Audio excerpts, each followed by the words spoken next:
আজকের ভিডিওটা হচ্ছে প্রবাসীদের খেপসা তৈরি করার গল্প ও একসাথে খাওয়ার আয়োজন। আসসালামু আলাইকুম, কেমন আছেন সবাই? আমরা সৌদি আরব প্রবাসী। এখন আমরা কাটাকাটি শুরু করে দিলাম। দেখতেছেন, হচ্ছে আমাদের রান্নাঘর। এখানে আমরা সবাই মিলেমিশে রান্না করি। সকাল সন্ধ্যা কাজের পর এভাবেই আমাদের রান্না করতে হয়। প্রবাসীদের এটা একটা আনন্দ। হ্যালো বন্ধুরা, আজকে আমরা চিকেন খেপসা রান্না করতেছি। তো আশা করি পুরো ভিডিওটা দেখবেন। ভালো লাগলে অবশ্যই চ্যানেলটি সাবস্ক্রাইব করে দিবেন। ধন্যবাদ সবাই। আসলে আমাদের কোনো প্ল্যানই ছিল না যে রান্না করব চিকেন খেপসা। কারণ আপনারা জানেন, আমরা প্রবাসীরা সারাদিন ডিউটিতে থাকি। শুক্রবার ছাড়া তেমন একটা আড্ডা জমে না। আর রাত্রে আসার পর সময়ও থাকে না।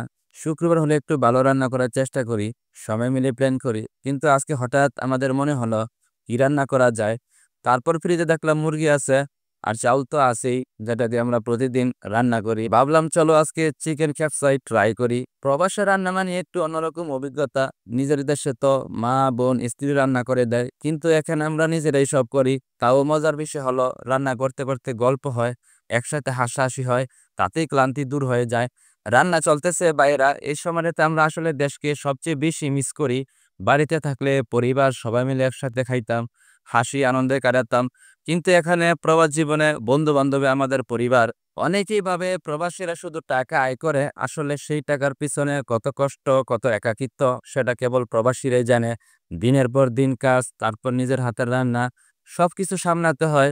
তবু আল্লাহর রহমতে ভালো আছি। সবচেয়ে বড় বিষয় হলো সবাই মিলে থাকলে এই কষ্ট আনন্দ হয়ে যায়। বাইরের একটা কথা সত্যি, প্রবাস জীবন একদম সহজ হয় না। সকালে ঘুম থেকে উঠে কাজে যাওয়া, প্রচন্ড গরমে ভিজে কাজ করা, তারপর রাতে আবার রান্না, সবকিছু নিজের হাতেই করতে হয়। অনেক সময় খুব একা লাগে। দেশে উৎসব অনুষ্ঠান হলে মনটা কেমন জানি ভেঙে যায়। কিন্তু আবার যখন ভাবি পরিবারের জন্যই তো এত কষ্ট, তখন শক্তি পাই। আমরা এখানে একে অপরের উপর ভরসা করে বেঁচে আছি। তাই রান্নাঘরে বসে হাসি তামাশা করা, এটাই আমাদের সবচেয়ে বড় আনন্দ। প্রবাসে এই ধরনের রান্না বেশি হয়, খুব বেশি সময় পাওয়া যায় না। তাই সহজ কিন্তু মজাদার খাবারই আমাদের সঙ্গী। সহজ ঝটপট মজার খাবার। প্রবাস জীবনে এরকম ছোট আনন্দই আমাদের সবচেয়ে বড় পাওয়া। দেখতেছেন ধীরে ধীরে সব রেডি হয়ে আসছে, গন্ধ একদম দারুণ। আমরা তাড়াহুড়া করে রান্না করেছি। আপনারা অবশ্যই মতামত জানাতে ভুলবেন না যে কেমন হয়েছে আমাদের খেপসাটা। যদি ভালো হয় অবশ্যই অবশ্যই কমেন্টে জানাবেন। আমাদের খেপসা রান্না করা শেষ। আমরা এখন মাংসগুলো দিয়ে দিচ্ছি। দেখতে পাচ্ছেন সুন্দর করে উপরে দিয়ে দিচ্ছি। মাংস বসানোর পরে আমরা যে প্রথমে পেঁয়াজ ভাজছিলাম, ওই পেঁয়াজ ভাজাগুলো উপরে দিয়ে দেব।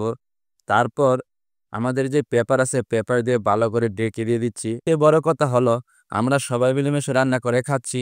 এটাই সবচেয়ে বড় আনন্দ। বাইরে ছিল আমাদের আজকের রান্না আর গল্প। জীবন যতই কঠিন হোক, একসাথে থাকলে সব সহজ হয়ে যায়। আপনাদের জন্য এই ভিডিও আশা করি ভালো লেগেছে। দোয়া করবেন আমরা যেন সুস্থ থাকি, পরিবারের জন্য কিছু করতে পারি। আর অবশ্যই আমাদের ভিডিওতে লাইক, কমেন্ট আর সাবস্ক্রাইব করবেন। আল্লাহ হাফেজ, ভালো থাকবেন সব।